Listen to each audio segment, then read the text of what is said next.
solving daily Leetcode problem and we are still consistent. So let's get to our today's question, which is find first and last position of element in sorted array. So we are given an array nums which is sorted in non-decreasing order, like you can see in example 1, where we elements of nums are 5, 7, 8, 10, and they are arranged in increasing order. So to solve this question we don't need any necessary fundamentals. We just need if we want to solve this optimally, so we need uh, binary search algorithm, which we are going to understand later in this video.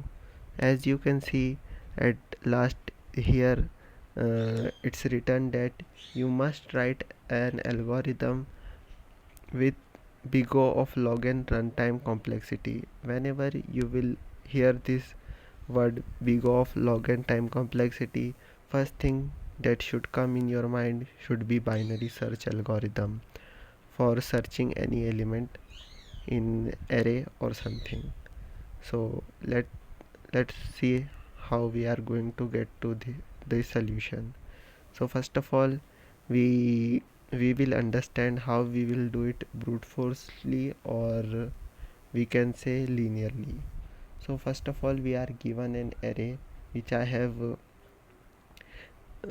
created visually. So as we can say, this array is in increasing order, so we will iterate through it, and we have target 8, so we can see that 8 is present in this array. So first of all, our I pointer will be on 5, and it will check if I matches 8. So if I is equal to 8, it's false, so it will not do any action. And then it will check if I is equal to 7, no. Then if I is equal to 7, no. Then it will check if I is equal to 8. So we will initialize our first pointer, which in this solution you can say that we have initialized our first pointer is equal to -1. Like we have to return if element is not presented in our array, we have to return -1. So we have already declared first and last is equal to -1 in our solution. Then we are iterating through for loop through the array. So if our nums of I equal to target, as we can see that I is equal to target, we have to enter the if statement, and we have to check if first is equal to -1. Here we can see our first is equal to -1, cause we have declared it while initializing it. So now our first will be equal to, like we can say our first will be equal to 3. Then after that,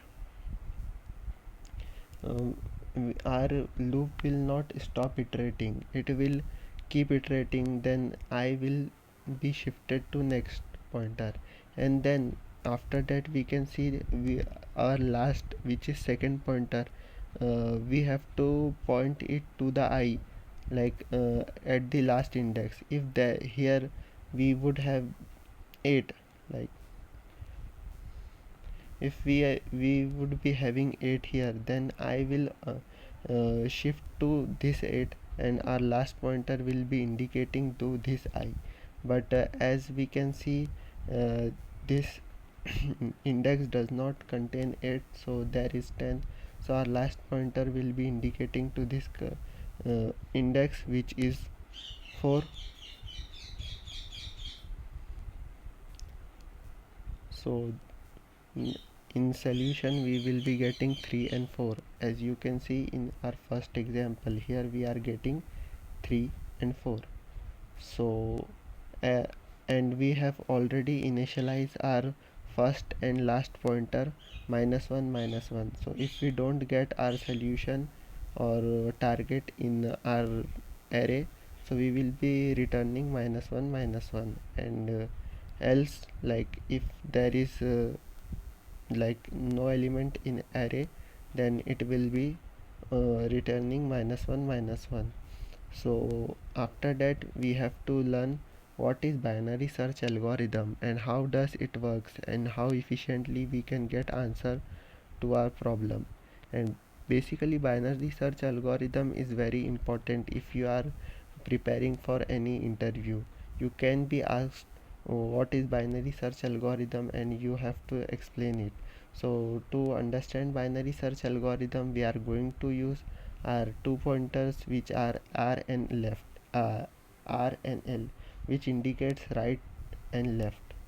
So here we can see that we have declared uh, r and l in our helper function, where we have declared r and l, l equal to 0 and r equal to length of nums minus 1, which directly means that r l sorry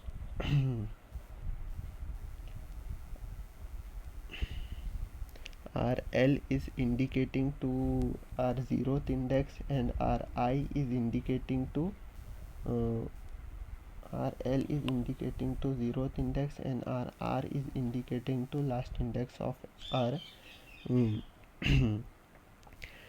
array. So we have to, while iterating through the loop, while loop, we will set a condition that length should be smaller, L should be smaller or equal to R.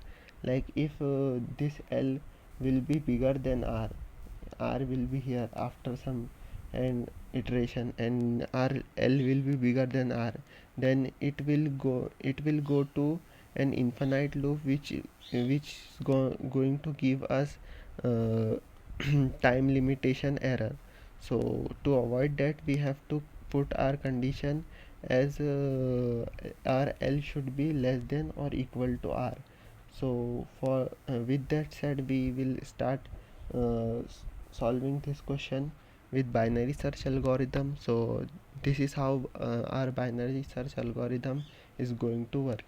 So we are going to uh, take another we are going to take another pointer, which is going to be mid,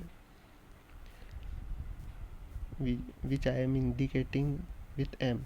So our M will be L plus R double divided by 2. So our L is on 0th index and our R is on the last index, which is, we can say, 0 1 2 3 4 5. So our M will be 5 double divided by 2, which will be, if we use double divided symbol, it will give us it will give us integer output and not float output. So let's begin. So it will check if our M is less than uh, uh, 8, which is our target. So yes, our M is less than 8. So our L pointer, which is a left pointer, it will come to 8. M plus 1. As we can see in this solution, our left pointer will be indicating if our uh, nums M mid is less than target, then our left pointer will be indicating to next to the mid pointer. And after that, if we can see that our we have like after that, we can see that our L is on 8 and our R is on 10. So with after that, we have to use uh, like we are on next iteration of our loop. So on next iteration, we will see that our R is on 8, which is on third index, and our R is on 5, so which is 8. So our M will be 8 double divided by 2, which will be 4. And now our mid pointer is equal to our target. So as we have got target, but we don't need our target, we need initial value, like when our first occurrence of r8, which is this, and which is our next last occurrence of our target. So for that, if we are going to modify our binary search algorithm, in which we will add one another condition, which we will write as left bias, and if it's true, then we are going to uh, see, like I will show you visually. So first of all, if there is no left bias, so if there is no left bias, we are always going to shift our right pointer, like our right our I mid pointer will be on uh, target's last occurrence, but the target's last occurrence will be 8. If 8 will be here, let's see, let's duplicate it, and if r8 would be here, so our mid pointer would be here, and we would be returning this position. But after this, as we can see that we have kept L is equal to m plus 1 here in the solution, if there is no left bias. But if there is left bias, which means we have to go to the first occurrence, we are going to get our last occurrence through left bias, but we have to get to our first occurrence without getting our left bias. So as you can see, if left bias, then r is equal to m minus 1. So if there is left bias, then r equal to m minus 1, which will be here, and then we are going to return I. So that's how it's done, and we are going to get first, we are going to uh, recall it, like in first step we are going to left variable, where we are going to recursively call our helper function, which is binary search here upside, and then we are going to pass our variables like nums, target, and true. We are passing true because in left uh, pointer we are going to get our first occurrence. As you can see, uh, here is r, so you can see our in in our first occurrence, which is true, so our mid pointer which is true, then that's why our r pointer will be here, and then we are going to get our first occurrence. And as we are going to pass false in our right pointer, here you can see that self dot binary search nums comma target comma false. So while doing false, so our left pointer will be passing to, our left pointer will be here, and then while solving it, then we are going to get our middle pointer going to here, which is left plus right double divided by 2, which is 5 plus 5 double divided by 2 is 10, and 10 double divided by 2 is 5. So our middle pointer will be here, and it will give us our last occurrence. So let's get to our lead. So here we are on our Leetcode, and you can see that our solution works very well, and here is our solution, and it's submitted. So